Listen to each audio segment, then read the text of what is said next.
నావు గాని నాతో ఎవరిని పంపెదవో అది నాకు తెలుపలేదు. నేను నీ పేరును బట్టి నిన్ను ఎరిగియున్నాననియు నా కటాక్షము నీకు కలిగినదనియు చెప్పితివి కదా. కాబట్టి నీ కటాక్షము నా ఎడల కలిగిన ఎడల నీ కటాక్షము నా ఎడల కలుగునట్లు దయచేసి నీ మార్గము నాకు తెలుపు. అప్పుడు నేను నిన్ను తెలుసుకొందును. చిత్తగించుము, ఈ జనము నీ ప్రజలే గదా అనెను. అందుకాయన నా సన్నిధికి నీకు తోడుగా వచ్చును, నేను నీకు విశ్రాంతి కలుగజేసేదనగా, మోషే నీ సన్నిధి రాని ఎడల ఇక్కడ నుండి మమ్మును తోడుకొని పోకుము. నా ఎడల నీ ప్రజల ఎడల నీ కటాక్షము కలిగినది దేని వలన తెలియబడును? నీవు మాతో వచ్చుట వలననే కదా. అట్లు మేము అనగా నేనును నీ ప్రజలను భూమి మీదనున్న సమస్త ప్రజల్లో నుండి ప్రత్యేకింపబడుదమని ఆయనతో చెప్పెను. ఆమేన్. యెహోవా నా మురళాలించెను, తన మహాదయతో నన్ను కరుణించెను. మహోన్నతుడగు మనుష్యులను ఈ గృహాన చేర్చెను. యెహోవా తండ్రి యెహోవా మురళాలించెను, తన మహాదయను నన్ను కరుణించెను. కుమారుడైన యేసుక్రీస్తును తలంచుకొనుచు లూకా సువార్త 1వ అధ్యాయము 67వ వచనం నుంచి 70వ వరకు. లూకా సువార్త 1వ అధ్యాయము 67వ వచనం నుంచి.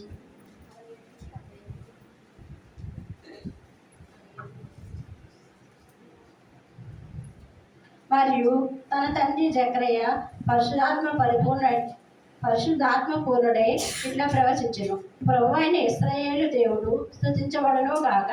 ఆయన తన ప్రజలకు దర్శనమిచ్చి వారిని విమోచన కలుగజేసెను. తన సేవకుడైన దావీదు వంశమునందు మన కొరకు రక్షణ శృంగము అనగా మన శత్రువుల నుండి మనల్ని ద్వేషించి వారందరి చేతి నుండి తప్పించి రక్షణ కలుగజేసెను. దీనిని గూర్చి ఆయన ఆది నుండి తన పరిశుద్ధ ప్రవక్తల నోట పలికించెను. ఆయన మన పితరులను కరుణించుటకు తన పరిశుద్ధ నిబంధనను అనగా మన తండ్రి అయిన అబ్రాహాముతోనూ తాను చేసిన ప్రమాణమును జ్ఞాపకం చేసుకున్నట్టును మనము శత్రువుల చేతిలో నుండి విడిపించబడి మన జీవిత కాలమంతా నిర్భయమై ఆయన సన్నిధిని పరిశుద్ధముగాను నీతిగాను ఆయనను సేవించును అనుగ్రహించుటకును ఈ రక్షణ కలగజేసెను. మరియు ఓ శిశువ, పరిశుద్ధ వాక్యం దేవుడు దీవించు. భయము లేని కాదు, ప్రార్థనలు వినేను. భయము లేని కాదు, నీ ప్రార్థనలు నెరవేరు. రయముగా యుగారాజేతో కనిపో. భయము లేని కాదు, నీ తండ్రిని ప్రార్థనలు. పరిశుద్ధాత్మ దేవుణ్ణి తలంచుకొనుచు కొలస్సీలకు రాసిన అధ్యాయము 17వ వచనం నుంచి 23 వరకు. కొలస్సీలకు రాసిన పత్రిక 1వ అధ్యాయము 17వ వచనం నుంచి 23 వరకు. ఆయన అన్నిటికంటే ముందుగా ఉన్నవాడు, ఆయనే సమస్త ఆధారభూతుడు. సంఘము అను శరీరమునకు ఆయనే శిరస్సు. ఆయనకు అన్నింటిలో ప్రాముఖ్యము కలుగు నిమిత్తము ఆయన ఆది అయ్యుండి మృతులలో నుండి లేచుటలో ఆది సంభూతుడాయెను. ఆయన యందు సర్వ సంపూర్ణత నివసింపవలెననియు ఆయన శిలువ రక్తము చేత సంధి చేసి ఆయన ద్వారా సమస్తమును, అవి భూలోకమందున్నవైనను పరలోకమందున్నవైనను వాటినన్నింటినీ ఆయన ద్వారా తనతో సమాధాన పరుచుకొనవలెననియు తండ్రి అభిష్టమాయెను. మరియు గతకాలమందు దేవునికి దూరస్తులను మీ దుష్క్రియల వలన మీ మనస్సులో విరోధ భావము గలవారునై ఎండిన మిమ్మును కూడా తన సన్నిధిని పరిశుద్ధులుగాను నిర్దోషులుగాను నిరపరాధులుగాను నిలువబెట్టుటకు ఆయన మాంసయుక్తమైన దేహమందు మరణము వలన ఇప్పుడు మిమ్మును సమాధాన పరిచెను. పునాది మీద కట్టబడిన వారై స్థిరముగా ఉండి మీరు విన్నట్టియు ఆకాశము కింద ఉన్న సమస్త సృష్టికి ప్రకటింపబడినట్టియు ఈ సువార్త వలన కలుగు నిరీక్షణ నుండి తొలగిపోక విశ్వాసమందు నిలిచి ఉండిన ఎడల ఇది మీకు కలుగును. పౌలను నేను ఆ సువార్తకు పరిచారకుడనైతిని. ఆమేన్. హల్లెలూయా హల్లెలూయా హల్లెలూయా యేసుకే హల్లెలూయా హల్లెలూయా హల్లెలూయా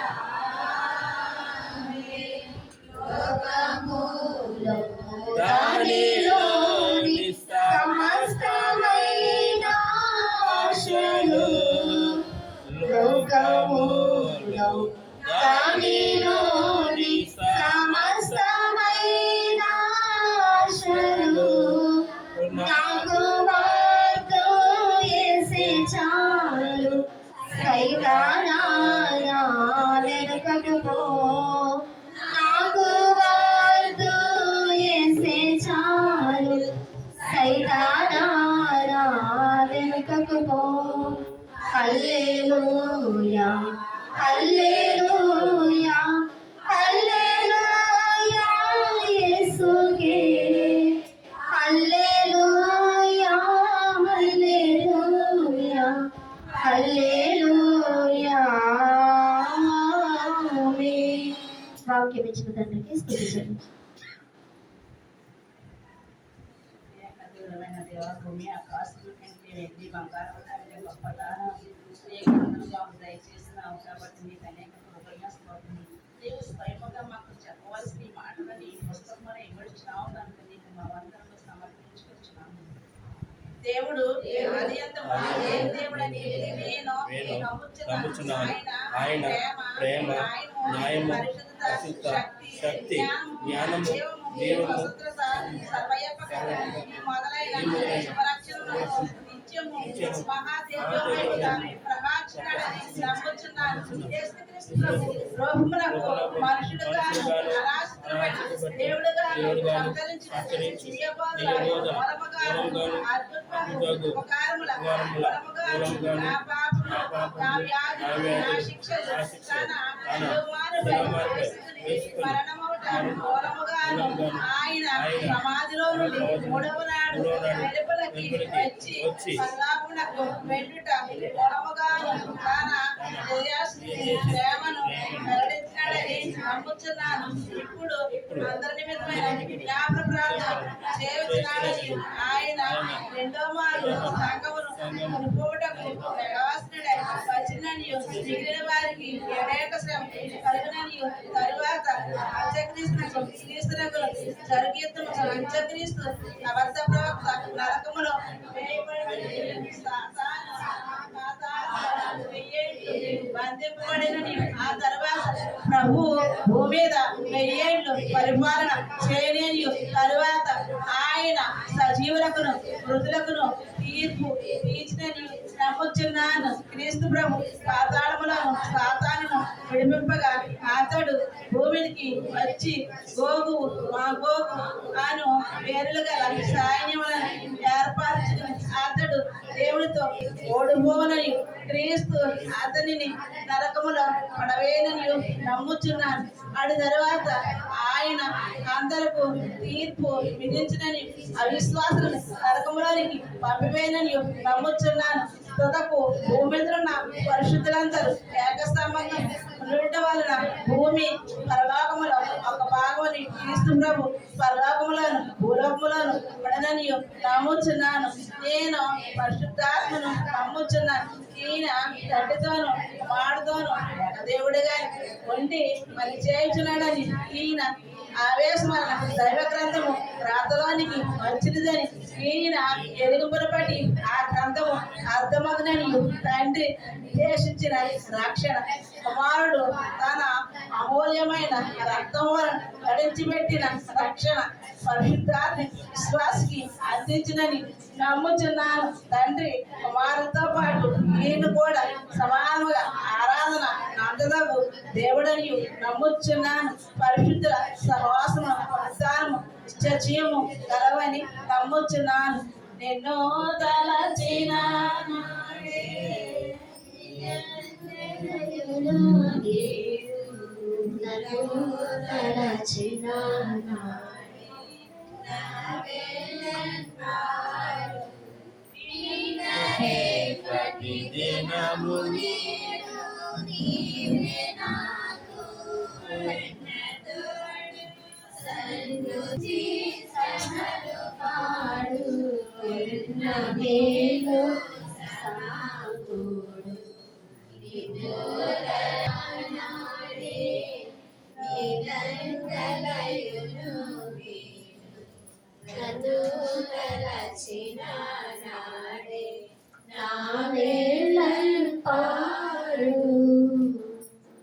ప్రభునామంలో అందరికీ కూడా వచ్చిన అందరికీ వందనమరణండి.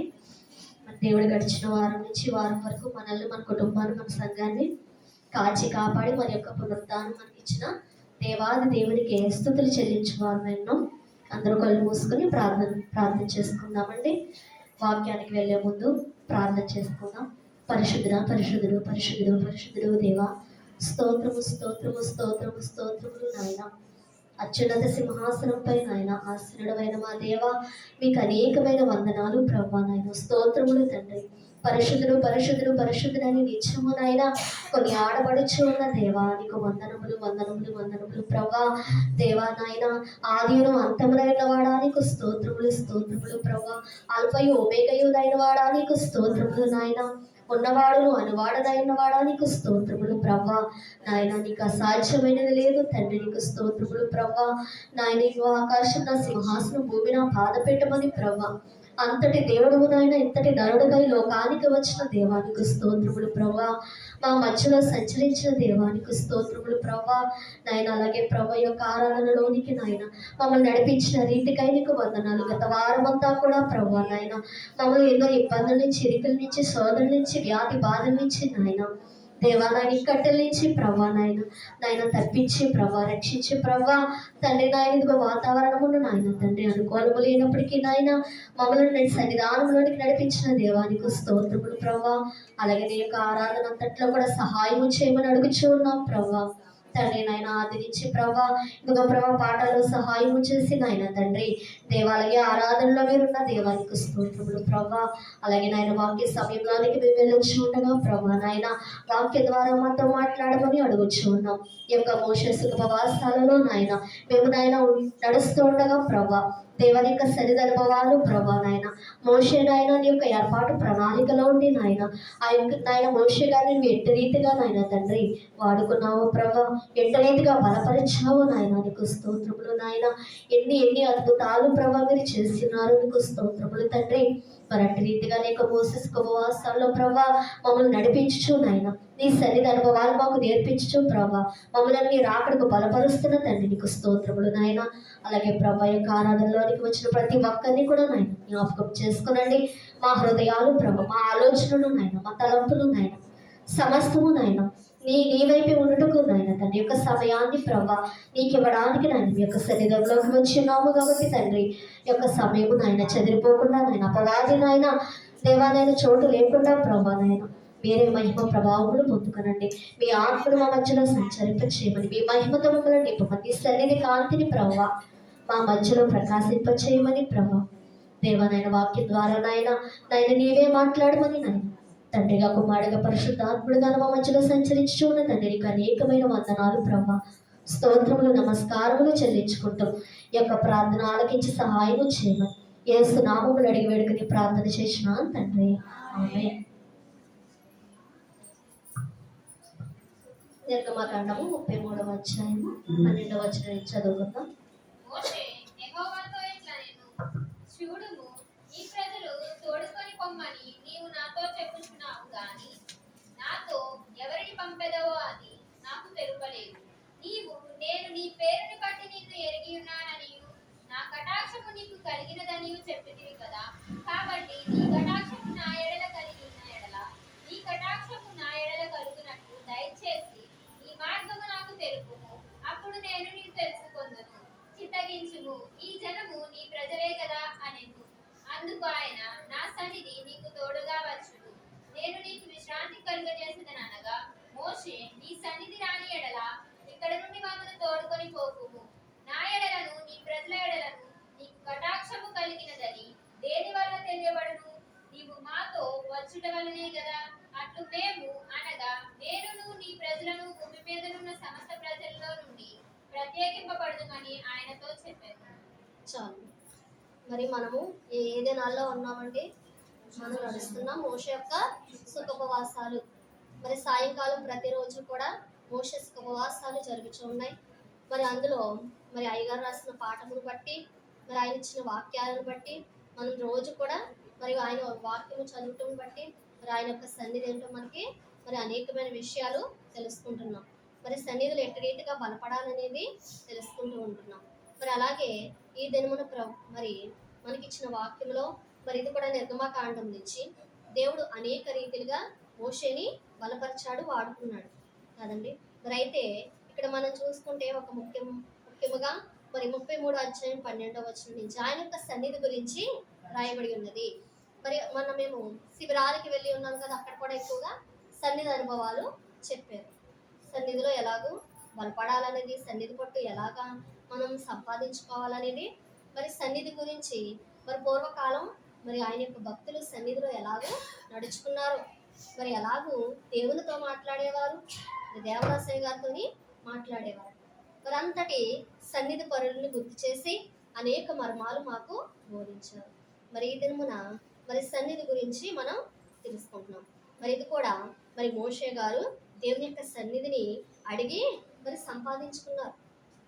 మరి ఇక్కడ మోషే యెహోవాతో ఇట్లా నేను చూడుము, ఈ ప్రజలను తోడుకొని పొమ్మని నీవు నాతో చెప్పుచున్నావు కానీ నాతో ఎవరిని పంపెదవో అది నాకు తెలుపలేదు.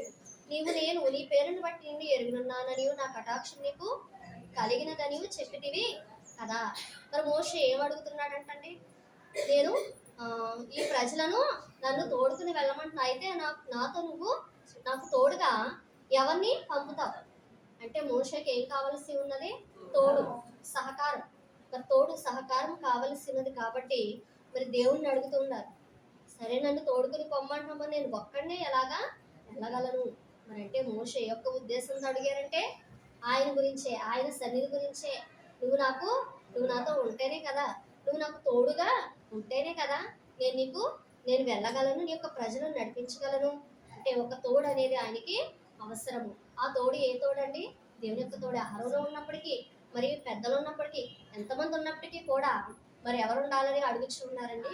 ఆయన సన్నిధి నాకు తోడుగా, నీ యొక్క సన్నిధి నాకు తోడుగా రావాలి ప్రభు అని అడుగుతూ ఉన్నారు.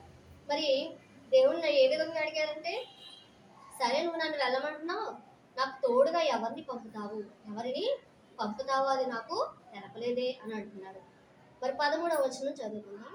కాబట్టి నీ కటాక్షము నా ఎడల కలిగిన ఎడల నీ కటాక్షము నా ఎడల కలిగినట్లుగా దయచేసి నీ మార్గము నాకు తెలుపుము.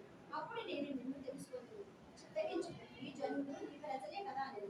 మరి రెండవ మారు ఎలా అడిగాడంటే అండి, నీ కటాక్షం ఎడల కలిగిన ఎడల నీ కటాక్షం ఎడల కలిగినట్లుగా దయచేసి నీ మార్గాన్ని నాకు తెలుపుము. అప్పుడు నేను నిన్ను తెలుసుకుందును. చిత్తగించుము, ఈ జనము నీ ప్రజలే కదా. మరి అయితే రెండవ మారు ఎలాగ అడిగాడంటే ఆయన యొక్క కటాక్షం. మరి మొదటిగా ఎలాగ అడిగాడండి? ఎవరిని నాకు తోడుగా పంపుతామని అడిగాడు. అయితే రెండవసారి నీ కటాక్షం నాకు కలిగినదని, నా ఎడల కలిగిన ఎడల నీ కటాక్షం నా ఎడల కలిగినట్లుగా దయచేసి నీ మార్గాన్ని నాకు తెలుపు, నీ యొక్క మార్గాన్ని నాకు చెప్పు. మరి అంతటి జనాంగమును నడిపించడానికి మరి ఆయనకు కావలసిన తోడు కావాలి, మరి ఆయన యొక్క కటాక్షము కావాలి, ఆయన దయ కావాలి, మరి ఆయన జ్ఞానము, ఆయన ఆలోచనలు సమస్తము కూడా ఆయనే నడిపించాలి. కాబట్టి మరి నాకు తెలుపయ్యా అని దేవుణ్ణి అడుగుతూ ఉన్నాడు. నేను అప్పుడు తెలుసుకుంటాను నాయన, అప్పుడు నేను నిన్ను తెలుసుకుందును, చిత్తగించు ఈ జనము ఈ ప్రజలే కదా అన్నారు. 14వ వచనం చదువుకున్నాం. అందుకు ఆయన, నా సన్నిధి నీకు తోడుగా వచ్చును, నేను నీకు విశ్రాంతి కలుగజేసేదనగా, మోషే నీ సన్నిధి రాని యెడల ఇక్కడ నుండి మమ్మల్ని తోడుకొని పోకుము. చాలండి. మరి 3వసారి ఏమని అడిగారంటే, అందుకు ఆయన, నా సన్నిధి నీకు తోడుగా వచ్చును, నేను నీకు విశ్రాంతి కలుగజేసేదని అనగా, మరి దేవుని అతని నుంచి జవాబు వచ్చింది. 14వ వచనం నుంచి దేవుడు మాట్లాడుతూ ఉన్నారు. అందుకు ఆయన, నా సన్నిధి నీకు తోడుగా వచ్చును, నేను నీకు విశ్రాంతి కలుగజేసేదని అనగా, మరి మోషే ఏమంటారంటే, నీ సన్నిధి రాని ఎడల ఇక్కడ నుండి మమ్మను తోడుకుని పోకుము. మరి ఎక్కడికి వెళ్ళినప్పటికీ కూడా నీ సన్నిధి మాతో ఉండాలి, మరి నీ కటాక్షం ఎడల ఉండాలి మరి అన్నప్పుడు, మరి అదే తోడు. మరి తోడుగా ఎవరిని పంపుతామని అడిగారండి మోషే. తోడు ఎవరంటే ఆయనే తోడు. మన కుడి ప్రక్కన 10,000 మంది, మన ఎడం ప్రక్కన 10,000 మంది కూలినను, మన ఎడం ప్రక్కన 1000 మంది పడినను అపాయం ఎదుకు రాదు. మరి మనం ఒంటరి వాడై ఉన్నప్పటికీ కూడా 1000 మంది జనాంగం వంటి బలాన్ని మనకి ఇస్తానంటున్నాడు దేవుడు. మరి అలాగున మోషే గారు కూడా అడిగారు, నాకు తోడుగా ఎవరిని పంపుతావయ్యా అని అంటే, నా సన్నిధి నీకు తోడుగా వస్తుంది, నా సన్నిధి నీకు తోడుగా వచ్చింది కదా, మరి నేను నీకు విశ్రాంతిని కలుగజేస్తానని చెప్పినప్పుడు, మరి మోషే, అవును ప్రభా, నీ సన్నిధి నాతో ఎప్పుడు కూడా ఉండాలి, మరి ఎక్కడికి వెళ్ళినప్పటికీ ఏం చేసినప్పటికీ కూడా నీ సన్నిధి నాకు తోడుగా లేకపోతే నన్ను ఎక్కడికి కూడా పంపకు. వెళ్ళినప్పటికీ కూడా అది ప్రయోజనం లేదు, అది నిష్ప్రయోజనమే. ఆ పనిలో ఆ పనిలో జయములే ఉండదు. మరి ఏ పనికి వెళ్ళినప్పటికీ కూడా మనం ఏం చేస్తామండి, దేవుని సన్నిధిలో ప్రార్థన చేసుకుని ప్రార్థన చేయించుకుని వెళ్తాం, లేదా మనకి సన్నిధి గదిలో ప్రార్థన చేసుకుని బయటికి మరి వెళ్ళినప్పుడు మరి ఆయన సన్నిధిని అడుగుతున్నాం కదండి, ఆయన సన్నిధిని మనకి తోడుగా రమ్మని మనము అడుగుచున్నాం. మరి ఆయన కాపుదల, ఆయన దయ, ఆయన కటాక్షం అనేలా ఉన్నప్పుడు మరి ఎక్కడికి వెళ్ళినప్పటికీ కూడా, ఏ పనిలోనికి వెళ్ళినప్పటికీ కూడా అందులో దేవుడు మనకి జయాన్ని ఇచ్చే దేవుడుగా ఉన్నారు. కీర్తనల గ్రంథము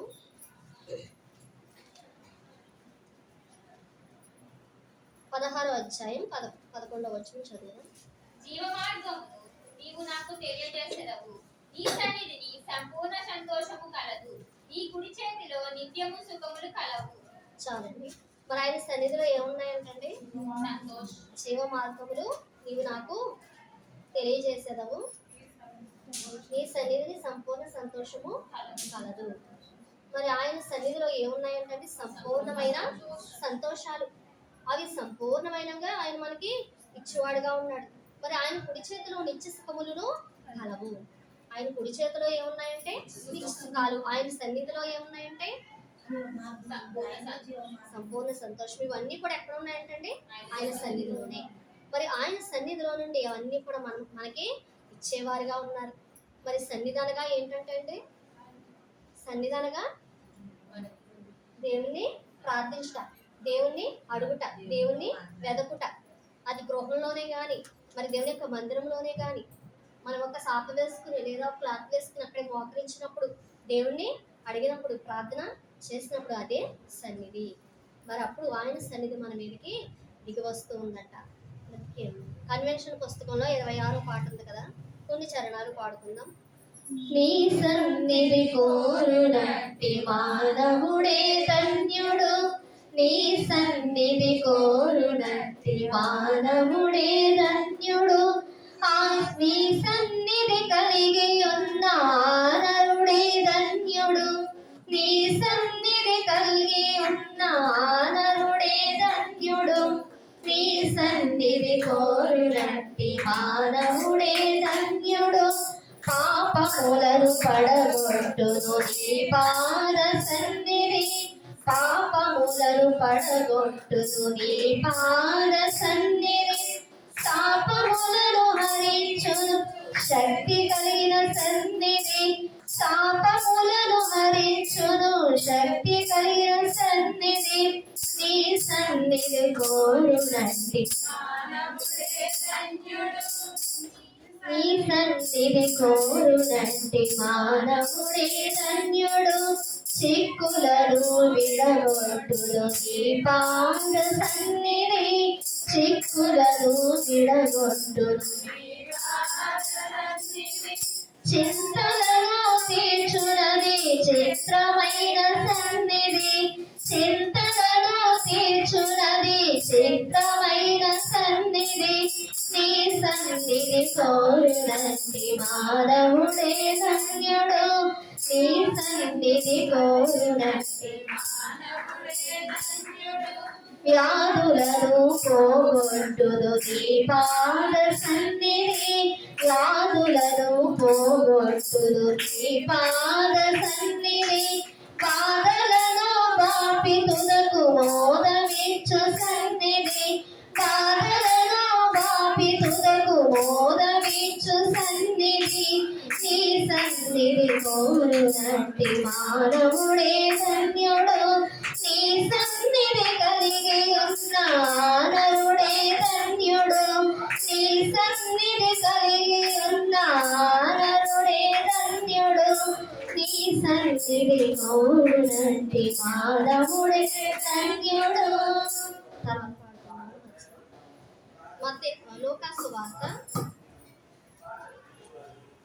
లోకాసు వార్త మొదటి అధ్యాయము 67వ వచనం నుంచి 67 పరిశుద్ధాత్మ పూర్ణుడై ప్రవేశించును.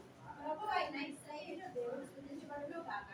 ఆయన తన ప్రజలకు దర్శనమిచ్చి వారికి విమోచనం కలుగజేస్తున్నాడు. తన సేవకుడైన దావీదు వంశమునందు మన వరకు రక్షణ శృంగము అనగా మన శత్రువుల నుండి మనను ద్వేషించి వారందరి చేతుల నుండి తప్పించి రక్షణ కలుగజేసింది.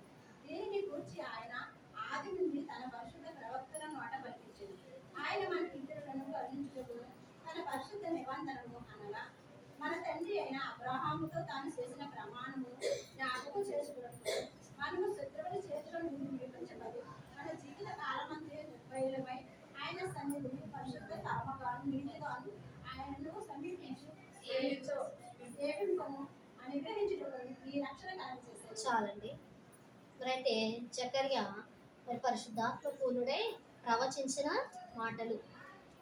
మరి యోహాను గారి యొక్క తండ్రి జకర్యా బాప్తిస్మం ఇచ్చి యోహాను తండ్రి పరిశుద్ధాత్మ పూర్ణుడై ప్రవచించారంటే ఏమనంటండి, ప్రభు అయిన ఇశ్రాయేలు దేవుడు స్తుతింపబడును గాక. ఆయన తన ప్రజలకు దర్శనమిచ్చి వారికి విమోచన కలుగజేస్తాను. తన సేవకుడైన దావీదు వంశమునందు మన కొరకు రక్షణ శృంగమును అనగా మన శత్రువుల నుండి మనల్ని ద్వేషించే వారందరి చేతుల నుండి ఆయన తప్పించే రక్షణ కలుగజేస్తాను. మరి దీని గురించి ఆది నుండి కూడా తన ప్రవక్తల నోట పలికించాను. ఆయన ఎవరండి? ఇశ్రాయేలీల దేవుడు.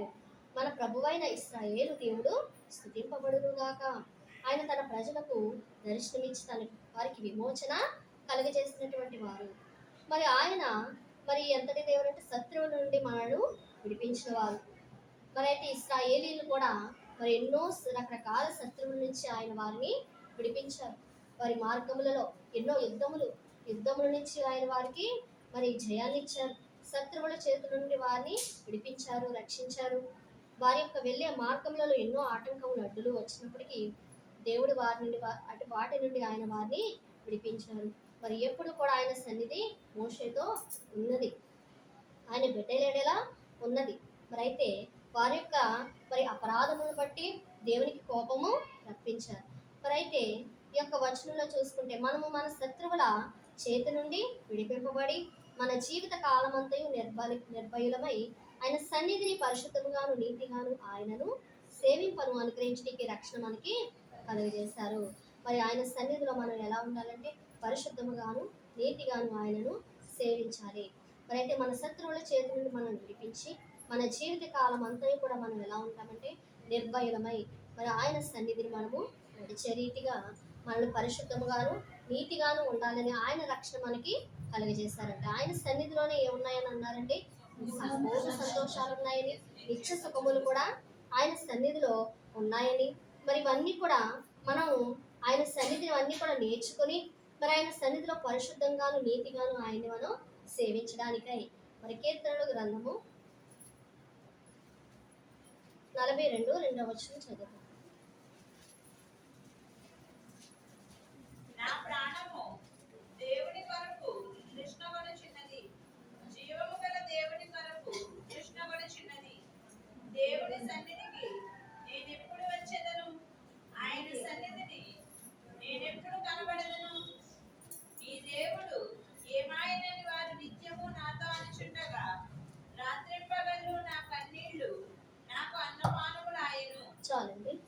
నీ సన్నిధి నిలుపు నాలో నీ సన్నిధి నిలుపు నీ ఆజ్ఞలన్నీ అనుసరించు ఆత్మను నాకిమ్మయ్యా నీ ఆజ్ఞలన్నీ అనుసరించు ఆత్మను నాకిమ్మయ్యా నీ సన్నిధి నిలుపు నాలో నీ సన్నిధి నిలుపు విశ్వాసనేత్రములు వీక్షించుచున్నవి నిన్ను విశ్వాసనేత్రములు వీక్షించుచున్నవి నిన్ను ఉన్నదేమో నాట్లు చూచి సన్నదించున్నట్లు ఉన్నదేమో నాట్లు చూచి సన్నదించున్నట్లు నీ సన్నిధి నిలుపు నాలో నీ సన్నిధి నిలుపు. చాలు. 42 అధ్యాయము మరి 2వ వచనంలో నా ప్రాణమా దేవుని కొరకు పుష్టించున్నది జీవము గల దేవుని కొరకు కృష్ణకరుచున్నది. మరి దేవుని సన్నిధికి నేను ఎప్పుడు వచ్చేదను, ఎప్పుడు వచ్చేదని ఆయన సన్నిధి నేను ఎప్పుడు కనబడదునని.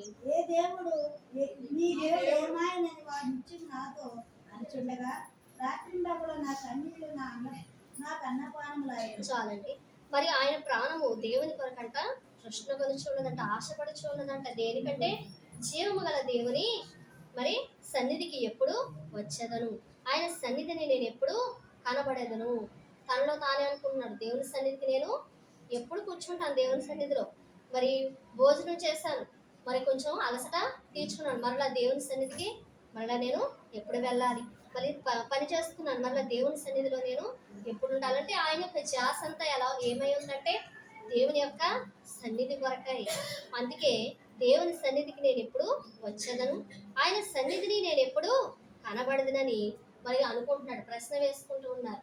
మరి ఇంకొక చోట అంటే జీవము గల దేవుని దర్శించడానికి మరి నా ప్రాణము ఆశపడుచు ఉన్నది, నా ప్రాణము నాలో సొమ్మసిలిచ్చు ఉన్నది అంటాడు. మరి జీవము గల దేవుని దర్శించడానికి అంటే దేవుని యొక్క సన్నిధిలో గడపడానికి. మరి దేవుని యొక్క సన్నిధిలో గడపడం అంటే ఆయన్ని వెతకడం, దేవుని యొక్క మరి జీవము గల దేవుని దర్శించడమే అవుతుంది. మరి దావీదు మహారాజు ఎంతగా ఆశపడుతూ ఉన్నాడంటే తనలో తన యొక్క ప్రాణముతో తృష్ణ కొనిచి ఉన్నదంట. జీవము గల దేవుని కొరకు తృష్ణ కొనిచి ఉన్నది. దేవుని సన్నిధికి నేను ఎప్పుడు వచ్చేదనని, ఆయన సన్నిధిని నేను ఎప్పుడు కనబడదనని. మరి ఎంత ఆశ ఉందండి, దేవుని సన్నిధిలో కనబడాలని, దేవుని సన్నిధికి వెళ్ళాలని, ఆయన్ని దర్శించాలని, ఆయన్ని ప్రార్థించాలని, ఆయనతో మాట్లాడాలని. మన జీవము గల దేవుని దర్శించడానికి తన యొక్క ప్రాణం ఎలా ఉందంటండి, ఆశతో ఎదురు చూస్తున్నట్ట. ఆశ, ఆ ప్రాణము మరి సొమ్మసిలిచి ఉన్నదంట. నా ప్రాణము నాలో సొమ్మసిలిచి ఉన్నదంటారు. మరి ఆలస్యమైందని, మరి దేవుని సన్నిధికి ఇంకా నేను వెళ్ళట్లేదని మరి ఎంతగానో ఆశపడుచు ఉన్నదని దావీదు మహారాజు అంటూ ఉన్నారు. మరి అట్టి రీతిగా ఆయన సన్నిధిని మరి తోడుగా ఉంటేనే నువ్వు నన్ను ఎక్కడికైనా పంపని మరి కాసేపు మోషే గారు అలాగే ఉండిపోయారు.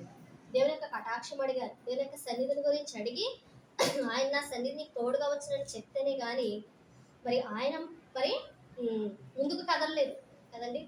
అట్టి రీతిగా మరి దేవుని యొక్క సన్నిధి మనతో ఉన్నప్పుడు ఎప్పుడూ కూడా మనకి జయము మనకి కలుగుతుంది. ఆమోసు గ్రంథము 4వ అధ్యాయం 12వ వచనం చదువుతాం. ఆమోసు గ్రంథము 4:12. కాబట్టి ఇశ్రాయేలీయులారా మీ ఎడల నేను ఇలాగనే చేయుదును గనుక ఇశ్రాయేలీయులారా మీ దేవుని సన్నిధిని కనబడుటకై సిద్ధపడుడి. మరి ఇక్కడ ఇశ్రాయేలీయుల గురించి చెప్తున్నారు. మరి దేవుని యొక్క సన్నిధికి కనబడడానికి ఏం చేయాలంటండి? ఆమోసు గ్రంథము 4వ అధ్యాయము 12వ వచనం. కాబట్టి ఇశ్రాయేలీయులారా మీ ఎడల నేను ఇలాగనే చేయుదును గనుక ఇశ్రాయేలీయులారా మీ దేవుని సన్నిధిని కనబడుటకై సిద్ధపడుడి. మరి మరి దేవుని యొక్క సన్నిధిని మనం కనబడడానికి ఏం అవ్వాలండి? సిద్ధపడాలి. రేపు పునరుద్ధాన దినం, మరి దేవుని యొక్క సన్నిధికి వెళ్ళాలి. మరి మనం సిద్ధపడాలి. ఉదయకాలం నుంచే సిద్ధపడతాం. మరి లేచిన కాడి నుంచి కంగారుగా మరి పనులు చేసుకోవడం, ఇంట్లో పనులు ముగించుకోవడం, మరి పిల్లల్ని చక్కబెట్టుకోవడం, ఇవన్నీ కూడా చేసుకుని గబగబా ఏం చేస్తామండి? దేవుని సన్నిధికి సిద్ధపడడానికి అవన్నీ కూడా కదా. మరి అట్టి రీతిగా మరి ఇక్కడ ఆమోసు చెప్తూ ఉన్నారు, దేవుని యొక్క సన్నిధిని మీరు కనబడండి, మరి సిద్ధపడండి. దేవుని యొక్క సన్నిధిని కనబడడానికి సిద్ధపాటు అనేది ఉండాలి. మరి రేపటి దినము, రేపు పునరుద్ధాన దినముని ఎదుర్కోవడానికి మరి శనివారం సాయంకాలమే సిద్ధపడతారు. మరి ఆ సిద్ధపాటు గురించి కూడా దేవదాసయ్య గారు మనకి రాశారు, పుస్తకాల్లో రాశారు. మరి కొన్ని సంఘాల్లో సిద్ధపడతారు. సాయంకాలం శనివారం ప్రార్థన సాయంకాలం జరుగుతుంది. ఆదివారానికి ఏంటంటే సిద్ధపాటు, పునరుద్ధాన దినానికి సిద్ధపాటు. మరి అట్టి రీతిగా మనకు కూడా మరి సిద్ధపాటు అనేది ఉండాలి. ఎక్కడికి వెళ్ళడానికి? దేవుని యొక్క సన్నిధికి వెళ్ళడానికి సిద్ధపాటు అనేది మనలో ఉన్నప్పుడు మరి దేవుని యొక్క సన్నిధికి మరి వెళ్ళడానికి మనము అడుగులు వేస్తాం, ప్రయత్నిస్తాం. మరి దేవుని యొక్క సన్నిధికి వెళ్ళాలని ఆ సిద్ధపాటు మనలో లేనప్పుడు వెళ్ళడానికి మనసు అంగీకరించదు. అంటే మరొక వారం వెళ్దామని అనుకుంటాం. మరి యొక్క పని ఉంది కాబట్టి తర్వాత వెళ్దాంలే, ఈ పని ఈరోజు చేసుకోవాలి కదా అనుకుంటా. అంటే సిద్ధపాటు అనేది ఉండదు. కీర్తనల గ్రంథము 51వ అధ్యాయం 11వ వచనం చదువు. ఈ సన్నిధిలో నుండి నన్ను త్రోసివేయకుము, ఈ పరిశుద్ధాత్మను నా యొద్ద నుండి తీసివేయకుము. నీ రక్షణానందము నాకు మరలా పుట్టించుము, సమ్మతి గల మనస్సు కలుగజేసి నన్ను దృఢపరచుము. అప్పుడు అతిక్రమము చేయ వారికి నీ త్రోవలను బోధించెదను, పాపులను నీ తట్టు తిరుగుదురు. చాలండి. నీ సన్నిధానములో సంపూర్ణ సంతోషం,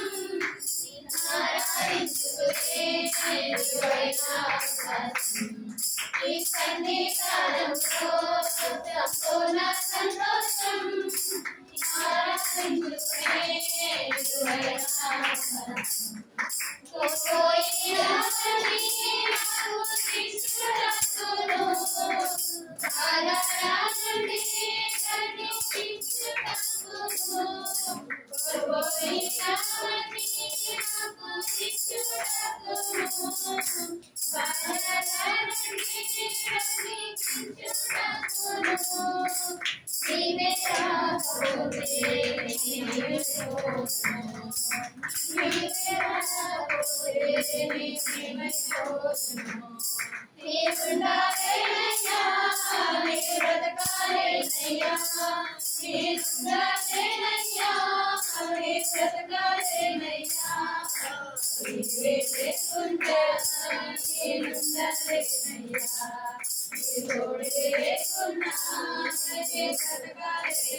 పాట పాడేమని అక్కడ పాస్టర్ గారు అన్నారు, ఈ పాటలు అయితే బాగా వస్తాయి, మన బైబిల్ మిషన్ పాటలు అయితే రావు అని. అంటే ఒక సేవకులు వాక్యం చెప్తా ఈ పాట పాడించారు, సన్నిధి గురించి చెప్తా పల్లవెత్తారనమాట.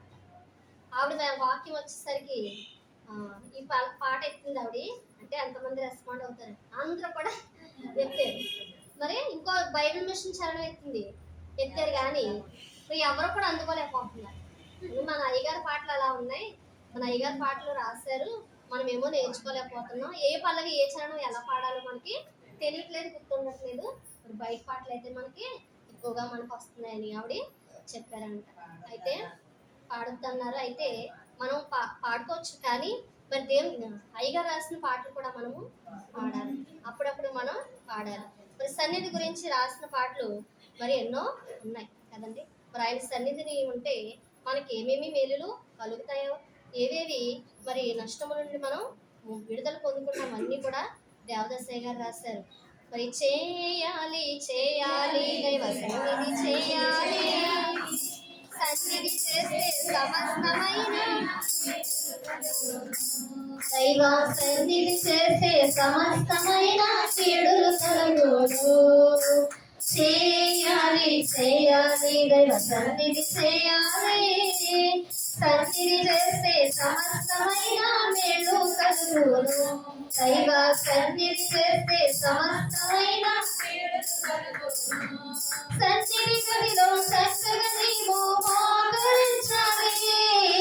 సన్నిధి గదిలో మోకరించాలి. మోకరించి నీవు దైవ శక్తిని అందుకోవాలి. మోకరించి నీవు దైవ శక్తిని అందుకోవాలి. చేయాలి చేయాలి దైవ సన్నిధి చేయాలి. సన్నిధి చేస్తే సమస్తమైన మేలు కలుగును. దైవ సన్నిధి చేస్తే సమస్తమైన కీడులు కలుగును. మరి దైవ సన్నిధి చేసినప్పుడు మరి సమస్తమైన మేళ్ళు కలుగుతాయి.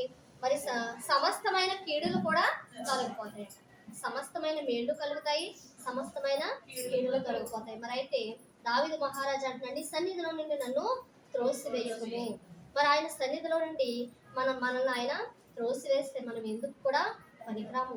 మరి అయితే నీ పరిశుద్ధాత్మ నా యొద్ద నుండి తీసివేయకు. మరి దేవుని యొక్క సన్నిధిలో అడుగుచూ ఉన్నాడు, ప్రభా నీ సన్నిధిలో నన్ను త్రోసివేయకు నాయన, నీ పరిశుద్ధాత్మ నా యొద్ద నుండి తీసివేయకు నాయన. మోషే అంటున్నాడు, నీ సన్నిధి రాకపోతే నన్ను ఎక్కడికి కూడా తోడుకుని పోకు. నీ సన్నిధి ఉంటేనే నన్ను ఎక్కడికైనా పంపించని మోషే అడుగుతున్నారు. మరి నీ సన్నిధిలో నుండి నన్ను త్రోసివేయకనేమో దావీదు మహారాజు అడుగుచున్నారు. అయితే ఆదికాండము 17వ అధ్యాయము 1వ వచనం చదువుకుందాం. ఆదికాండం 17 మొదటి వచనం. అబ్రహాము 99 ఏళ్ల వాడైనప్పుడు యెహోవా అతనికి ప్రత్యక్షమై, నేను సర్వశక్తి గల దేవుడను, నా సన్నిధిలో నడుచుచు నిర్ధారహితుడివై ఉండును. నాకును నీకును మధ్య నా నిబంధన నియమించి నిన్ను అత్యధికముగా అభివృద్ధి పొందించేదనని అతనితో చెప్పాను. అబ్రాహాము సాగిలపడి ఉండగా దేవుడు అతనితో మాట్లాడి, ఇదిగో నేను నియమించిన నా నిబంధన నీతో చేసి ఉన్నాను.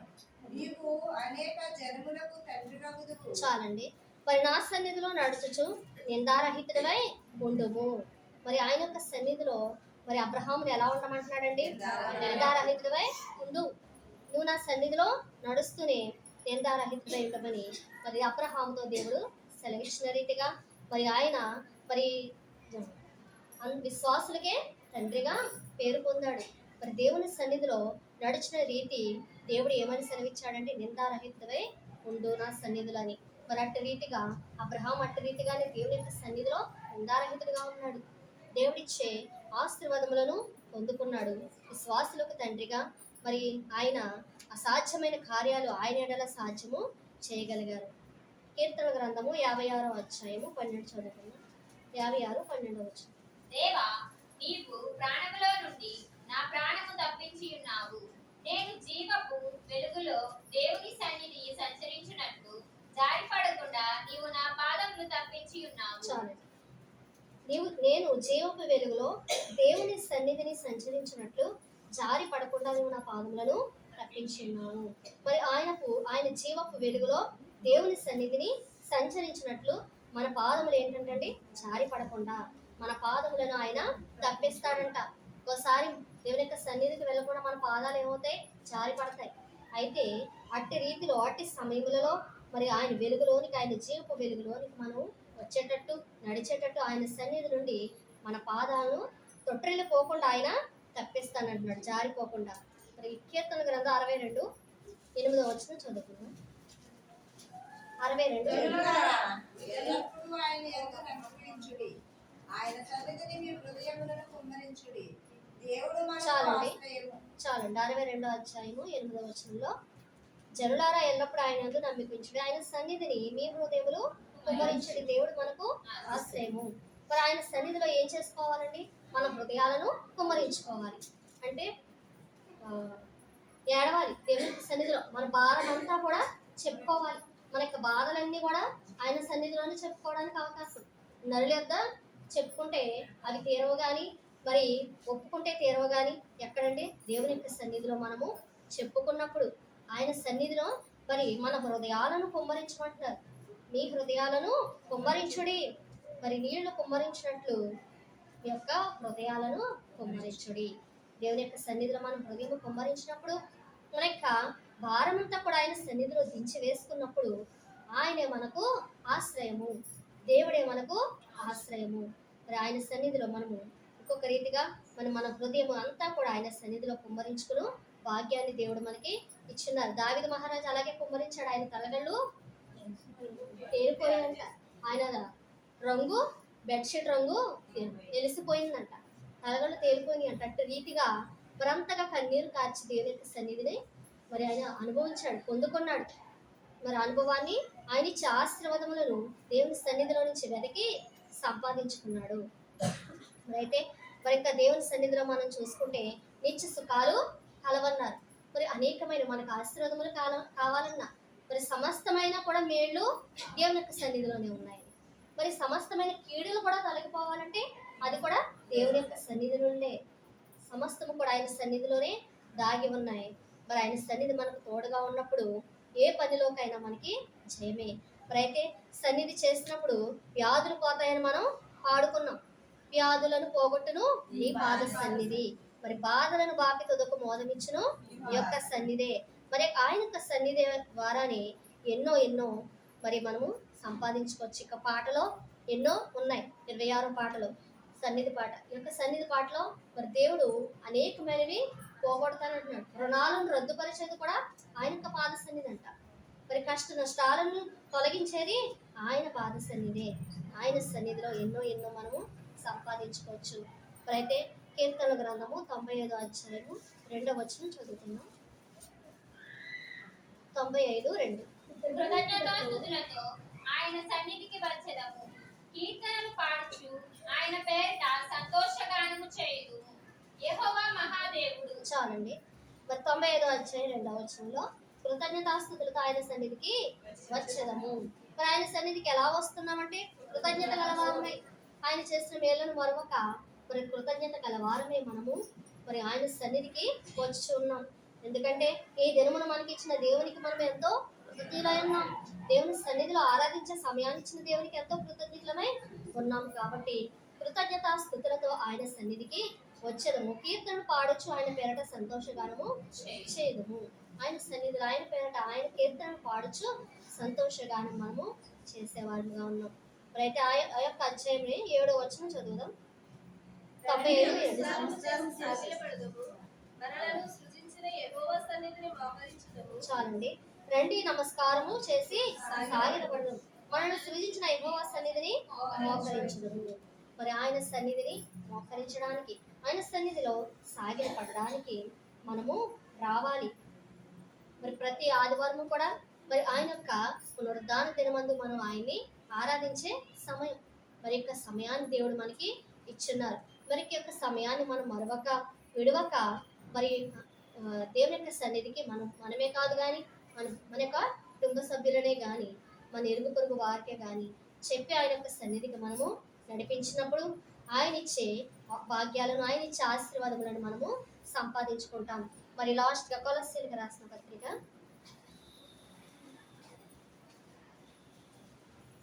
1వ అధ్యాయము. ఆయన అన్నిటికంటే ముందుగా ఉన్నవాడు, ఆయనే సమస్తమునకు ఆధారభూతుడు. సంఘము అను శరీరమునకు ఆయనే శిరస్సు. ఆయనకు అన్నిటిలో ప్రాముఖ్యము కలుగు నిమిత్తము ఆయన ఆది అయ్యుండి మృతులలో నుండి లేచుటలో ఆది సంభూతుడాయను. ఆయన యందు సర్వ సంపూర్ణత నివసింపవలెననియు ఆయన శిలువ రక్తము చేత సంధి చేసి ఆయన ద్వారా సమస్తమును, అవి భూలోకమందున్నవైనను పరలోకమందున్నవైనను వాటన్నిటిని ఆయన ద్వారా తనతో సమాధానపరుచుకొనవలెననియు తండ్రి అభిష్టమాయెను. మరియు గత కాలమందు దేవునికి దూరస్తులను మీ దుష్క్రియల వలన మీ మనస్సులో విరోధ భావము గలవారై ఉండిన మిమ్మును కూడా తన సన్నిధి పరిశుద్ధులుగాను నిర్దోషులుగాను నిరపరాధులుగాను నిలవబెట్టుటకు ఆయన మాంసయుక్తమైన దేహమందు మరణము వలన ఇప్పుడు మిమ్మును సమాధానపరిచెను. మరి అయితే ఆయన అన్నిటికంటే ముందుగా ఉన్నవాడు, ఆయన సమస్తమునకు ఆధారభూతుడు. సంఘము అను శరీరమునకు ఆయనే శిరస్సు. మన సంఘానికి శిరస్సు ఎవరండి? ఆయనే. సంఘము అను శరీరానికి ఆయనే శిరస్సు. మరి ఆయనకు అన్నిటిలో ప్రాముఖ్యం కలిగిన నిమిత్తము ఆయన ఆది అయి ఉండి మృతుల్లో నుండి లేచుటలో ఆది సంభూతుడాయను. మరి మరి ఆయన మనకి ఎలా ఉన్నారండి? శిరస్సుగా ఉన్నారు. ఈ యొక్క సంఘం అనే శరీరానికి ఆయన శిరస్సుగా ఉన్నారు. మరి ఈ శిరస్సుగా ఉన్న ఆయనను అన్నిటిలో కూడా ప్రాముఖ్యము, ఆయనకు అన్నిటిలో కూడా ప్రాముఖ్యము కలిగి నిమిత్తము ఆయన ఆది అయ్యండి మృతుల్లో నుండి లేచుటలో ఆది సంభూతుడై ఆయను. మరి అన్నిటిలో కూడా ఆయనకి ప్రాముఖ్యం ఉంది. ఆదిలో ఆయన ఉన్నాడు. ఆది అందు వాక్యం ఉన్నాడు, వాక్యం దేవుని యొద్ద ఉంది, ఆయన ఆదిలో ఉన్నాడు. మరి అక్కడ కూడా ఆయనకి ప్రాముఖ్యత కలిగింది. మోషే కాలంలో కూడా ఉన్నారంట. ఎవరండి? యేసుక్రీస్తు ప్రభు మోషే కాలంలో ఉన్నారు. ప్రతి ఆయన ఆది అండి మృతుల్లో నుండి లేచుటలో ఆది సంభూతుడు ఆయన. మరి ఆయన ఎలా లేచారండి? ఆది అయ్యుండి మృతుల్లో నుండి లేచారు కాబట్టి సమస్తానికి ఎలా ఉన్నారు ఇప్పుడు? ఆది సంభూతుడు.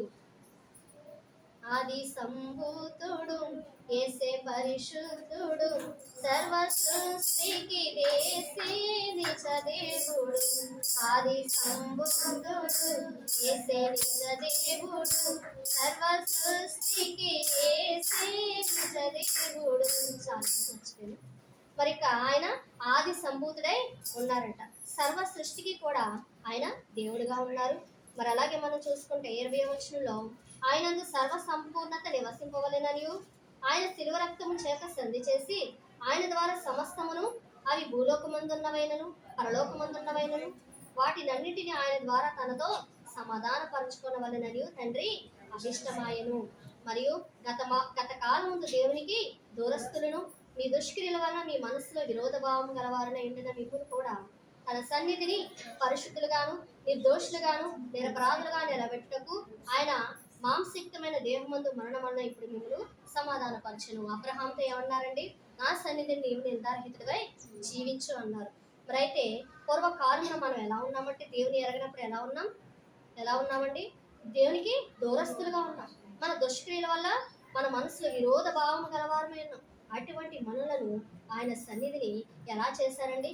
పరిశుద్ధులుగా చేశారు, నిర్దోషులుగా చేశారు, నిరపరాధులుగా చేసి మరి ఆయన సన్నిధిలో నిలవబెట్టి ఆయన రక్త మాంసికమైన దేహమందు మరణం వల్ల ఇప్పుడు మనల్ని సమాధానపరిచారు.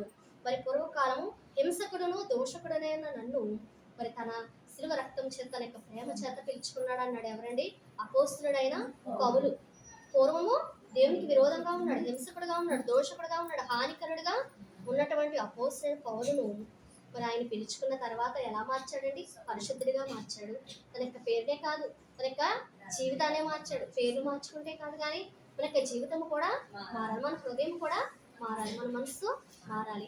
మరి ఆయన కూడా మార్పు చెందాడు. పేరుతో పాటు సమస్తము కూడా మార్పు చెందినవాడుగా ఉన్నాడు. దేవుని యొక్క అడుగు జాడల్లో నడిచిన వాడుగా ఉన్నాడు. అలాగే మనల్ని కూడా ఆయన సన్నిధిని ఎలా ఉంచాలనుకుంటున్నారండి? పరిశుద్ధులుగా, నిర్దోషులుగా, నిష్కలమైన మనస్సు గలవారమై నిందారహితులుగా ఉండాలని ఆయన మన సన్నిధికి ఆయన మనల్ని పిలుచుకుని ఆయన శిలువ రక్తము ద్వారా మనల్ని ఏం చేసుకున్నారండి? కడిగి, ఆయన శిలువ రక్తము ద్వారా మనల్ని కడిగి మనం సంపాదించుకున్నారు. ఈ యొక్క సన్నిధి మరి ఇంకా చాలా రెఫరెన్స్లు ఉన్నాయి సన్నిధి గురించి, కానీ టైం మనకి సరిపోలేదు. మరి ఆయన యొక్క దేవుని యొక్క సన్నిధిలో నడిచిన మరి దేవదాసయ్య గారు సన్నిధి పరులు. మరి ఆయన ఎలా ఉన్నారండి? దేవుడు ఆయనకి కనబడి మాట్లాడేవారు. మరి అలాగే ఆయన భక్తులకు కూడా అంట చనిపోయిన తర్వాత మరి ఆత్మానమ్మ గారని, గ్రేసమ్మ గారని అనేక మంది దేవుని యొక్క భక్తులకి ఏమయ్యేవారంటే సన్నిధిలో కనబడేవారంట, సన్నిధిలో మాట్లాడేవారంట. మరి ప్రతిరోజు కూడా దేవుడు మాట్లాడకుండా వారు వెళ్ళేవారే కాదంట. డాక్టర్ ఆత్మానమ్మ గారి గురించి చెప్పారు కదండి మనకి. అయితే ఆవిడ ప్రతిరోజు కూడా దేవుడితో మాట్లాడేదంట. దేవుడు మాట్లాడిన రోజంటే ఎక్కడ? సన్నిధిలోనే.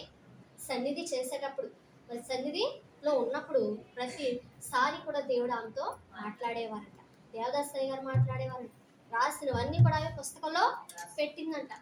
మరి ఎన్ని బైబిల్లో సరిపోవంటండి, అంత 1000 బైబిళ్ళు పట్టచాలినంత రాత ఆమె రాసిందంట. ఎవరండి? ఆత్మానమ్మ గారు అని ఆమె. అంటే దేవుడు చెప్పినవి, అయ్యగారు చెప్పినవి అన్నీ కూడా రాసినప్పుడు 1000 పుస్తకాల కంటే 1000 బైబిల్ కంటే రాత ఆమె రాసిందంట. అవన్నీ కూడా ఎవరు అందించారండి? దేవుడే స్వయముగా మాట్లాడును, దర్శనమిచ్చును. దేవుడే స్వయముగా మాట్లాడు, కనబడి మాట్లాడును, దర్శనములు. కన్వెన్షన్లో 7వ పాట పాడుకుందాం, ఒక చరణమే. కన్వెన్షన్లో 7వ పాట 3వ చరణం.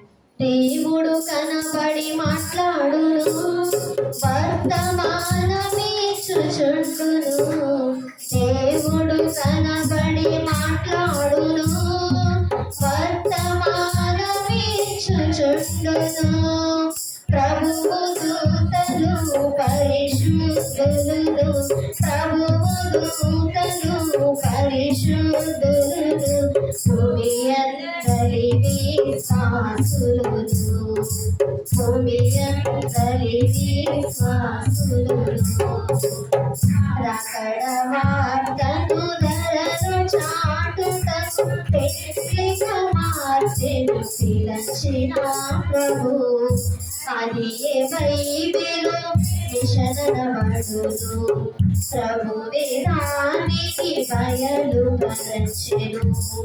అది ఏ బైబిలు విషదనబడును, ప్రభు వేదానికి బయలుపరచెను. మరి దేవుడే కనబడి మాట్లాడారంట, దేవుడే మరి వర్తమానము ఇచ్చారంట. ఆయన భక్తులకి ఎంతో మందికి కనబడ్డారు, మాట్లాడారు, ఆయన వర్తమానము ఇచ్చారు. మరి దేవదాసయ్య గారు మనకు బయలుపరిచిన బైబిల్ మిషన్ యొక్క అంతస్తులోనే మరి అనేక మంది దేవుని యొక్క భక్తులు మరి ఏం చేసేవారండి? స్వయముగా దేవుని యొక్క స్వరాన్ని వినగలిగేవారంట, దేవునితో మాట్లాడేవారంట, దేవదాసయ్య గారితో మాట్లాడేవారంట. అందుకే అందరికీ కనబడు, అందరితో మాట్లాడు. మరి మేమేమి నేర్చుకోవాలో మాకు నేర్పు ప్రవ్వని. మరి ఆయన యొక్క ముఖ్య సిద్ధాంతము అందరికీ కూడా ఆయన నేర్పించిన సిద్ధాంతము. ఆ సిద్ధాంతము ద్వారానే దేవుడు అనేక మందికి మరి ఆయన బయలుపరిచిన మాటలు రాసుకునేవారు, మరి వాటిని మరి హృదయములలో భద్రపరుచుకునేవారు. మరి అటువంటి అంతస్తు మరి దేవుడు మన అందరికీ కూడా సన్నిధి అనుభవం నేర్పించి ఆ సన్నిధిలో అనేకమైన మర్మాలు దేవుడికి కూడా మనకి మరి చెప్పి మాట్లాడే అనుభవం మనందరం కూడా సంపాదించుకునే దేవుని కృప మనకి దయచేనుగాక. ప్రార్థన చేసుకుందామండి. పరిశుద్ధుల దేవా, నీకు స్తుతులు స్తోత్రాలు ప్రభా. ఈ దినమును ప్రభా నాయన మోషే యొక్క నాయన సన్నిధి అనుభవంలో నుంచి నాయన మమ్మల్ని నడిపించిన దేవా, నీకు స్తోత్రములు ప్రభా. మోషే నాయన దేవా, నాయన నాకు ఎవరిని తోడుగా పంపుతావు నడిపించడానికి అని నాయన నిన్ను అడిగినప్పుడు తండ్రి దేవా, నీ కటాక్షం నాకు కావాలని నిన్ను అడిగినప్పుడు నాయన దేవా నాయన తండ్రి నాయన నువ్వు నాయన నా సన్నిధి నీకు తోడుగా వచ్చింది కదా అన్నావు ప్రభా. నీకు స్తోత్రములు ప్రభా. అవును ప్రభా, నీ సన్నిధిని ప్రభా నాయన మోషే గారికి నాయన ఇశ్రాయేలు జనాంగానికి ప్రభా నువ్వు తోడుగా నాయన నీ సన్నిధి ఇచ్చావు ప్రభా. అలాగే ప్రభా నీ సన్నిధి మాకును కూడా ప్రభా నాయన దేవ మాకు కూడా కావలసినది ప్రభా, నీ సన్నిధి మాకు తోడుగా ఉండాలి ప్రభా. నీకు స్తోత్రములు నాయన. మరి దావీదు నిత్యము కూడా నా కుటుంబం నీ సన్నిధిలో నిలబడేటట్లు నీ సన్నిధిలో నిత్యము కూడా నీ యొక్క ఆశీర్వాదం నాకు కావాలని అడిగాడు ప్రభా నాయన. దేవట్ట రీతిగా ప్రభా నిత్యము కూడా తండ్రి నీ సన్నిధి నాయన మాతో వచ్చి నీ యొక్క ఆశీర్వాదం మాకు దయచేయమడుగుచున్నాం ప్రభా. నీకు వందనాలు స్తోత్రములు ప్రభా. నీ సన్నిధిలో నాయన సంపూర్ణ సంతోషము కలదని నీ కుడి చేతుల నుంచి శుభములు కలవని ప్రభా సెలవిచ్చిన దేవానికి స్తోత్రములు నాయన. నీ సన్నిధిలో ఏముందంటే సంతోషం ఉంది ప్రభా, నిత్య సుఖాలు ఉన్నాయి ప్రభా. వాటిని ప్రభా మేము సంపాదించుకుని భాగ్యమును దయచేయండి ప్రభా. నీ యొక్క భక్తులైనటువంటి వారు ప్రభా నాయన వారు నాయన ఎంతో ధన్యులు ప్రభా. నీకు స్తోత్రములు తండ్రి. మరి అటువంటి వారితో నాయన మీరు మాట్లాడిన రీతికై నీకు స్తోత్రములు. నీ సన్నిధిలో నుండి వారితో మాట్లాడావు నాయన. వారు అనేకమైనవి రాసుకునేవారంటే ప్రభా. నీకు స్తోత్రములు నాయన. ప్రతి దినము కూడా నాయన మీ యొక్క స్వరము వినకపోతే వారు వెళ్ళేవారు కాదంట తండ్రి. నీకు స్తోత్రములు నాయన. మరి అటువంటి అనుభవం నాయన ఈ దినములలో మాకు ఎంతో తక్కువైపోయింది ప్రభా. స్తోత్రములు నాయన. అటువంటి అనుభవంలోనికి మమ్మల్ని నడిపించండి నాయన. నీకు వందనాలు.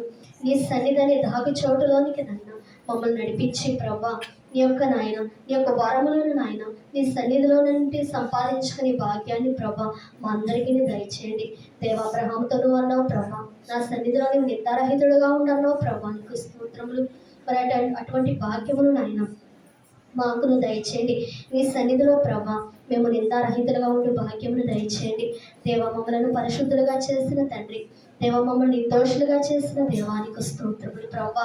నాయన అటువంటి నాయన నీ యొక్క భాగ్యములను ప్రభా మేము సంపాదించుకొని నీ సన్నిధిలో మేము ఇంకనూ ప్రభా ఫలించే భాగ్యాన్ని నాయన మాకు దయచేయమని ఎప్పుడు కూడా ప్రభా మా పని పాటల్లోనే కానీ మా ప్రయాణాల్లో కానీ మా రాకపోకల్లో కానీ ప్రభా మా ఆలోచనలో నాయన సమస్తములో పనుల్లో కూడా నాయన తండ్రి నీ సన్నిధిని నాయన మాకు తోడుగా ఉంచి ప్రభా నాయన మీ యొక్క ఆత్మీయ వరములను ప్రభా దేవ ఫలములను నాయన మేము సంపాదించుకుని భాగ్యాన్ని మాకు దయచేయమని యేసుక్రీస్తు వారి పుణ్యనామమును అడిగి వేడుకుని ప్రార్థన చేసినాం తండ్రి.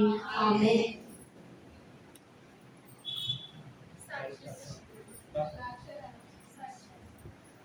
సాక్ష్యాలు అంటే లేచి చెప్పండి అమ్మా. సాక్ష్యాలు చెప్పేవారు త్వరగా లేవండి.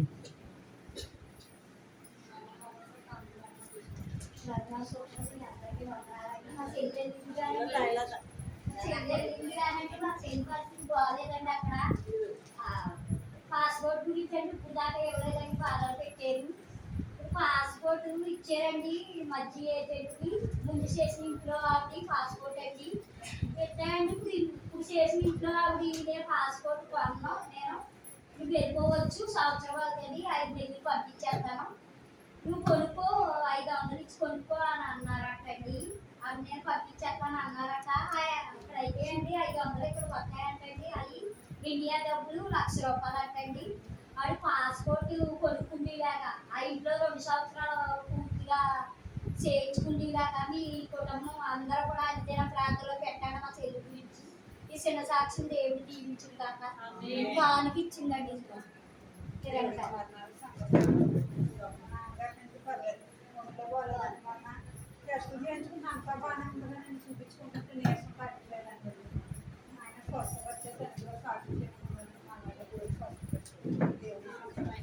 నాన్నగారిని దీవించిన స్వస్థపరిచిన దేవునికే మహిమ కలుగును గాక. ఆమేన్. ఎవరన్నా ఉంటే త్వరగా రండమ్మా సాక్ష్యాలు చెప్పేవారు.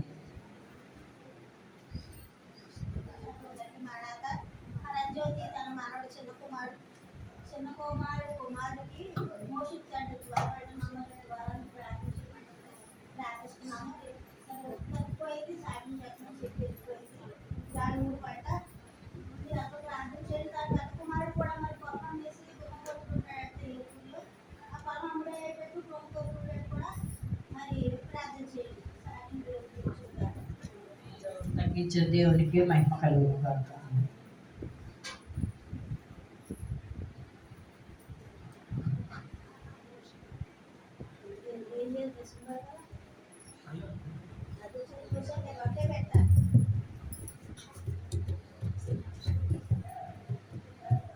దేవుడి పరిశుద్ధన దేవుడి నా వందనాలండి. వచ్చిన అమ్మగారికి అయ్యగారికి 7 బిడ్డలకి అందరికీ వందనాలు. ఆయన చేసిన ఉపకారంలో దేనిని మరవద్దని చెప్పేసి వాక్యంలో ఉందండి. అలాగే ప్రభు దేవుడు మరి నా పట్ల నా కుటుంబం పట్ల ఎన్నో ఆశ్చర్య కార్యములు అద్భుత కార్యాలు చేశారండి. కోడితల రెక్కల చాటు తన బిడ్డని దాచిన రీతిగా ఆయన సజీవ బలిష్టమైన రెక్కల చాటు నా కుటుంబాన్ని ఎన్నో అపాయం నుండి కీడు నుండి శోధల నుండి వ్యాధి బాధల నుండి లేవనెత్తి నన్ను ఈ రీతిగా నిలబెట్టాడండి. దేవుడికి మహిమకలం దాకా. అయితే నేను ఓకేసి వస్తుండగా లక్ష్మీనారాయణపురాన్ని ఆటో దిగిపోయిందంటండి నైట్ 7ంటికి. మరి ఏ కీడు అపాయం లేకుండా మరి క్షేమంగా తీసుకొచ్చినందుకు దేవుడికే మహిమ కలుగును గాక.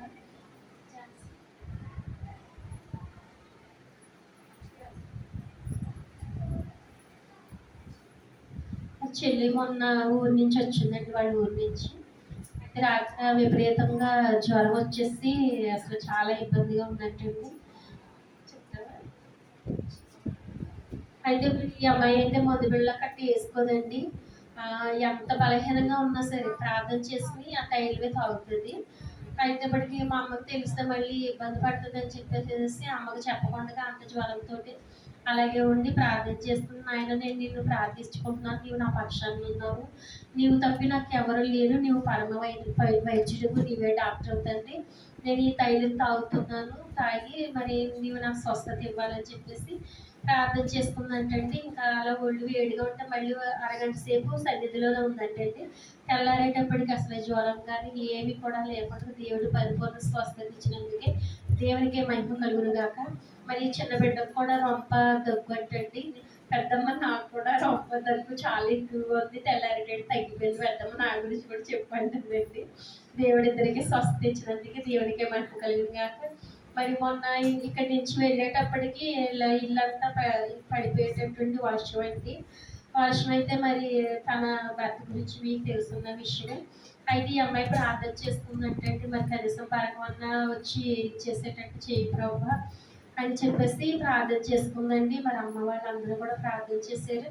ఇంటికి వెళ్ళేటప్పటికి వచ్చి నేను పరకం అది తెప్పించి చేస్తానని చెప్పేసి తన భర్తకి మంచి మనసు ఇచ్చి మరి అన్ని చేయించినందుకు దేవుడికి మహిమ కలుగును గాక. మరి తన భర్త మారి కుటుంబాన్ని కట్టేటట్టు కూడా మీరు అందరూ అడిగిన ప్రార్థనలో పెట్టమని అడుగుచున్నాను. నా గురించి నా కుటుంబం గురించి మీరు అందరూ అడిగిన ప్రార్థనలు పెట్టమని అడుగుచున్నాను. దేవుడికి మహిమ కలుగును గాక.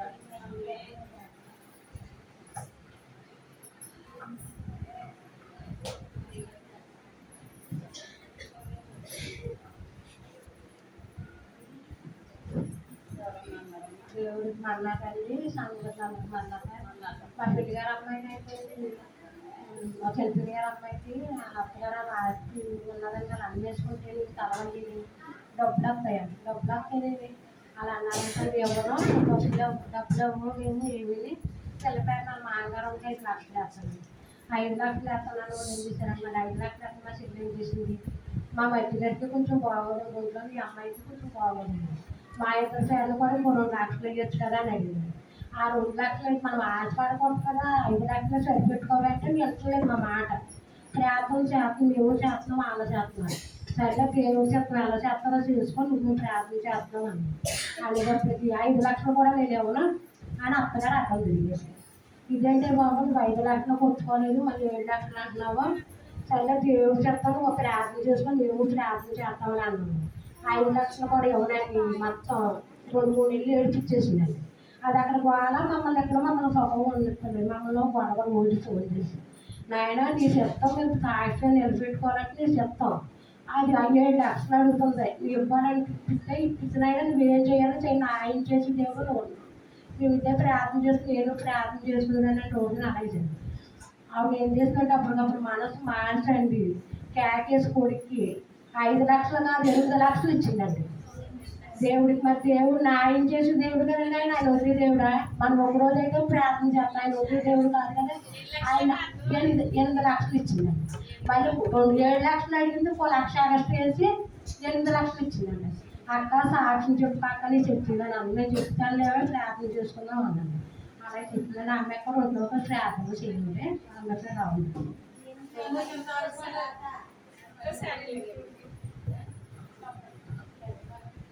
నేను సాక్షి మర్చిపోయానని చెప్పడం. అయితే నాకు దగ్గు ఆటంగా వచ్చేసింది, నేను మొదలేసుకున్నా తగ్గలేదు.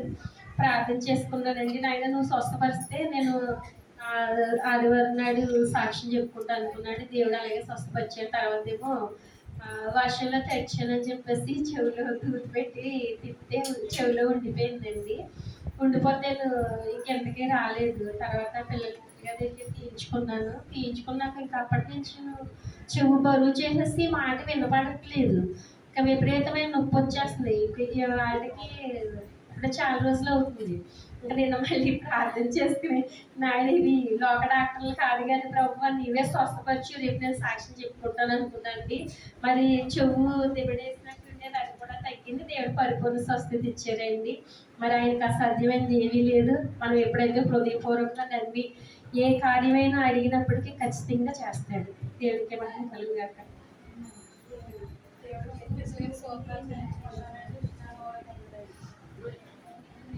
అన్నారండి. మరి మీరందరూ కూడా నిజంగా మన ప్రార్థనలు ఎప్పుడు జ్ఞాపకం చేసుకుంటారండి. మరి నా ప్రొఫెసరీలో నా పక్క సర్వీస్లో ఎన్నో గొడవలు జరిగినాయండి. కొట్టుకోవడం కూడా ఎక్కువగానండి, ఎన్నో పడ్డాను మాటలు. కట్టుకున్న తర్వాత కూడా ఇది జరిగిపోయిందన్నమాట. ఇంటికి కూడా బయటకు వచ్చేసినాయన్నమాట. ప్రెసిడెంట్లు వచ్చారు, మొత్తం అందరూ వచ్చి సరి చేసినా తనలో కోపం పోలేదు నా దగ్గర. కానీ ఎప్పుడు కూడా ప్రార్థన ఒకే చేస్తాను. శత్రువులు మిత్రులు చేసే గొప్ప దేవుడు కాబట్టి నువ్వు శత్రువులు మిత్రులుగా చేయమని అడిగానండి. మరి 2 సంవత్సరాలు నాకు మార్పు అంటూ వచ్చిందండి. మరి ఈయనకి ఒంట్లో పోవాలన్నప్పుడు మొన్న మా గారు కలగించాడండి. నాతో కూడా మాట్లాడి ఎలాగోనంటే తీసుకుని కలగించాడండి. అప్పటి నుంచి కూడా మాట్లాడుతున్నాడండి. వేరే కలెక్టర్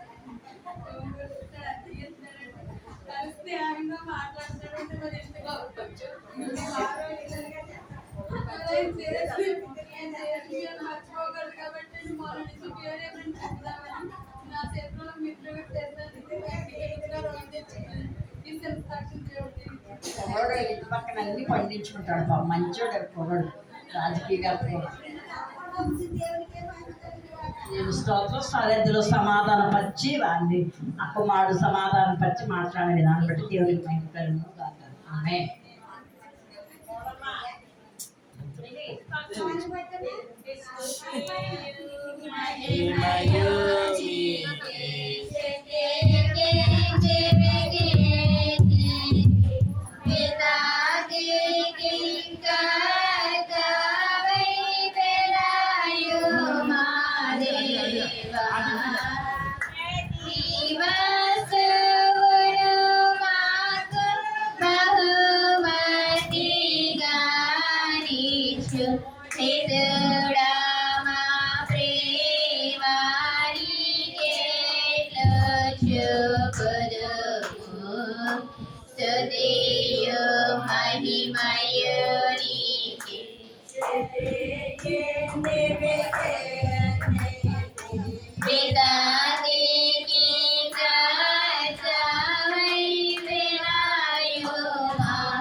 మాకు అన్ని ఇచ్చిండగా మేము నీకేమి ఇవ్వగలవు, నీవు ఇచ్చినవే మేము నీకు సరదాగా ఇచ్చిస్తున్నాం, నీ సేవలో వాడుకుంటాం. సర్వయాప్తివర దేవ సర్వలోకం స్వార్థ అందించు, సర్వలోకం వారికి స్వార్థ అందించు. సంఘము తాను నేర్చుకున్న విశ్వాసముల మాదిరిగా లోకం మీద నిలబడ శక్తిని దయచు. మత తర్కములు, మిషలు, వివాదాలు, తప్పుడు బాధలు, పాపశోధలు, పాపములు కలుగు నష్టం నుండి వీటిని మమ్మల్ని తప్పించు. కరువు కాలంలో, వ్యాధి కాలంలో, అజ్ఞాన కాలంలో వాటి మూలముగా మానవుల్ని త్రట లోకము నాకు ఉపయోగకరంగా ఏర్పడుతున్న అన్ని పనుల మీద నీ దీవెన కుమారు విశ్వాసులు పరిశుద్ధ ఆత్మతో నింపు ప్రభు యేసు రెండవరాకుడు సిద్ధపరచు. ప్రతి కుటుంబంలో వారిని పేదలను పాఠశాలను వైద్యశాలను అనాథశాలను బైబిల్ సొసైటీని డాక్టర్ సొసైటీని అన్ని వృద్ధుల మీదను నీటి మీదను మెట్ల మీద నిర్జల ప్రదేశంలోను గాలిలో ప్రయాణం చేయ ప్రణాళికలు ప్రభుత్వం వారిని ఏర్పాట్లను జ్యోతుల మీద పక్షుల మీద పశువుల మీద వృక్షాల మీద పంటల మీద అలాగే దృష్టికి ప్రకాశించుంటుంది. ఆ వస్తుని దేవుడు నింపలేదని నీ మీద రాని